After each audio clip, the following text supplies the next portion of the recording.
Sunday, November 5th. Mr. Donnelly called Dad last night, which is funny because Mr. Donnelly has never returned Mum's phone calls or responded to her letter about the row of lightning rods on his roof. Anyway, he called Dad and invited us all over there tonight. Mr. Donnelly, aside from being an outlaw wanted by the Architectural Committee, is a big University of Florida football booster. He has season tickets. He knows the coach. He even travels to games as far away as Tennessee.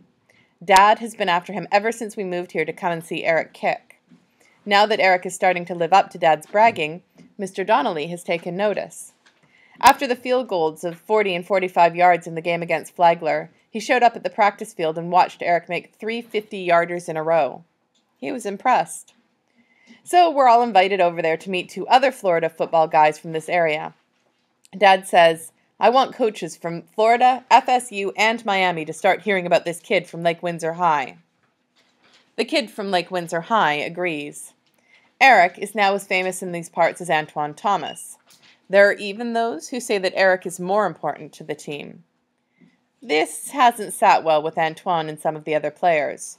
Some of them obviously don't like Eric, but most of them do. Eric and his flunky, Arthur, are always in demand. They're in big demand this evening. Arthur picked Eric up about 2 hours ago to go somewhere. We never know where. And they'll be going somewhere else right after Mr. Donnelly's. You can just imagine Mum's reaction to this visit tonight. She told Dad, I don't care if this is supposed to be about football. He's going to tell me why he hasn't answered the letter and the phone calls from the Architectural Committee. Dad said, please. Tonight is not about that. Tonight is only about Eric. Mum, Dad, and I decided to walk to Mr. Donnelly's. We turned the corner at Kew Gardens Drive just as the sun was setting.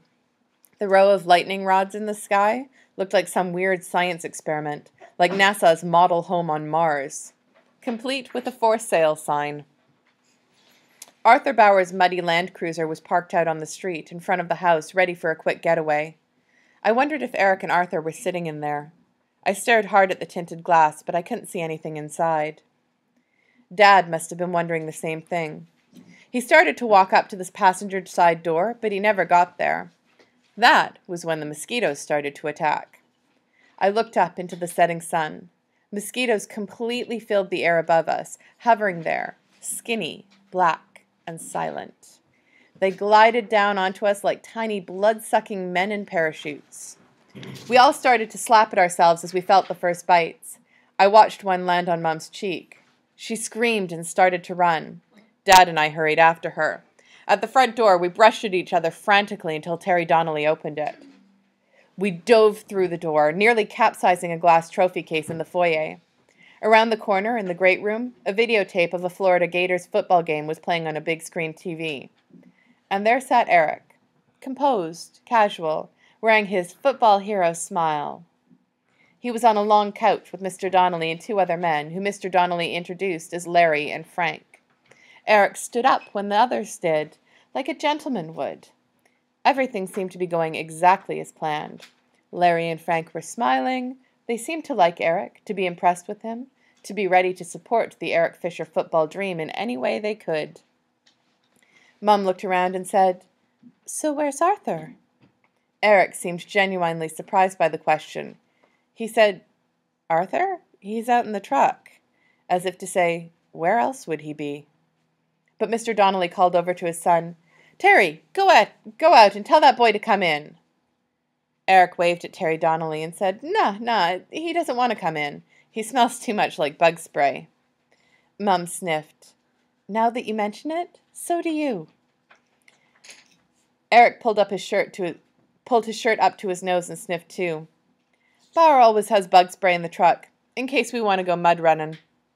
Mr. Donnelly said, Yeah, those swamp skeeters will eat you alive. The conversation went on like that for a while. Eric remained charming. Larry and Frank remained impressed. Arthur Bauer remained in the truck. Mr. Donnelly turned out to be a nice guy and a good host. He didn't sit there listening to Eric all night. He talked to Dad about old Charlie Burns and the parties he used to have in his skybox. Then he talked to Mum about the concerns of the Architectural Committee. I drifted back over to that glass trophy case to examine its contents. A lot of it seemed to be rinky-dink stuff that Terry Donnelly won as a kid. but there were a couple of old things that belonged to Mr. Donnelly. Suddenly he was at my elbow, saying, "I keep my Heisman trophy out in the garage." I laughed, and he continued, "Now what about you, Paul? Are you a kicker too?" "I play soccer, sir." "Ah, then I suppose you are a kicker. Do you play for Lake Windsor Middle?" "No, sir. I play for the War Eagles, Tangerine Middle School." He opened his eyes wide. "I remember. Betty Bright's team. You have those all-star girls playing for you, right?" "Yes, sir." "How's your season going?" "We're number 1. We're undefeated. We're breaking all the county scoring records." Mr. Donnelly looked at me with increasing interest. "And you're doing all of that with a mixed boy-girl team?" "Yes, sir." He nodded.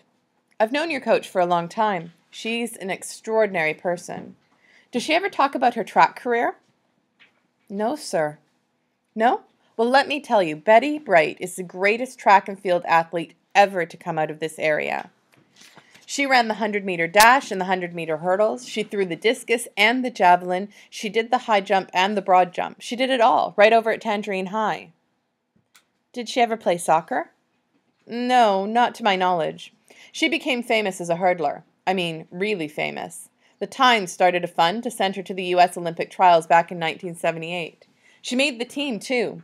She competed in the Pan Am Games in Buenos Aires the next year." Here Mr. Donnelly turned to the men who were watching football. "Do you guys remember that fund drive we had for Betty Bright?" Larry got up and joined us. "Sure, she's the runner." "The hurdler," Mr. Donnelly corrected him. He turned back to me. "I remember Larry and a bunch of us at the newspaper office one Saturday afternoon watching Betty Bright on ABC's Wide World of Sports. You know, the thrill of victory, the agony of defeat. And there she was. It was a great feeling. Our paper had gotten behind her cause, and now there she was." Larry interjected, "She got punched or something, right?" "Right. The East German hit her in the eye going over the first hurdle. Betty finished 4th in her heat and didn't qualify to go on." Larry reached his fist over to demonstrate next to my face.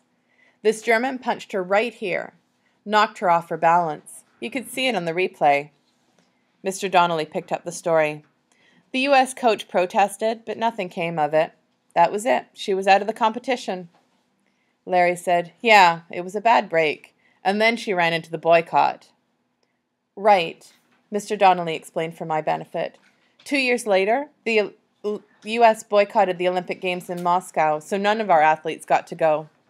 He stopped and stuck a finger in the middle of my chest. "But all that aside, Betty Bright was great, and she had a great amateur career. We were proud to have sponsored her. She got a free ride through college out of it. She got scholarship offers from all the big schools. She chose Florida A&M so that she could stay next to her family." Mom, Dad, and Eric walked up behind Mr. Donnelly. He turned and said, "What? You're leaving so soon?" Mom smiled. "I'm afraid so. Busy, busy, busy." "Hey, it was great to meet you, Eric." Mom, Dad, and Eric smiled. "And it was great to meet you too, Paul." Mom, Dad, and Eric all pulled back at once, as if in group shock, as if that was the craziest thing they'd ever heard. We said a couple more goodbyes and hustled outside, ready to run in case the mosquitoes were still there. They weren't. Eric walked up and opened the passenger side door of the Land Cruiser. I don't think Arthur expected that. He looked up quickly, his eyes wide and startled in the dome light. He scooped something shiny from the dashboard into a plastic bag as Eric closed the door. Then all was dark inside again. The Land Cruiser's engine roared to life, and they pulled away. Mom, Dad, and I walked home through the smoky air. We all had come up with things to say to Mr. Donnelly, bright and clever things, but we had nothing left to say to each other. When we got to our house, Dad unlocked his car, reached in and pressed the garage door opener. The door slid up for us just as we reached it.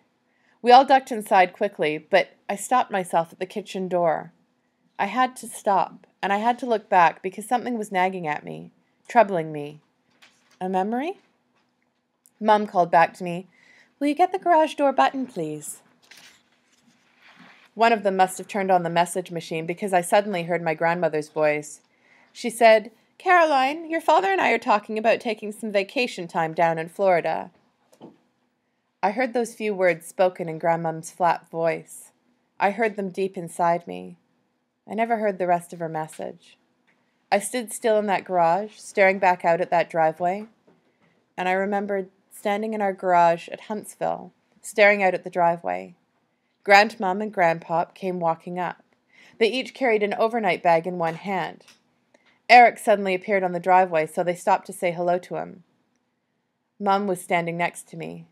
I remember her bending over and whispering, "Paul, darling, don't say anything bad to Grandmum and Grandpop." They resumed walking up to where we stood. Grandmum looked at me and then leaned back as if to see me better, as if she couldn't believe what she was seeing. Grandpop leaned the other way. He bent over, right into my face, and said, "What the hell happened to your eyes?" Mum told them, "We can talk about it inside. The important thing is that he's going to be okay." I remember them all going in, leaving me staring out at that driveway, leaving me to stare out at Eric, who was staring back in at me.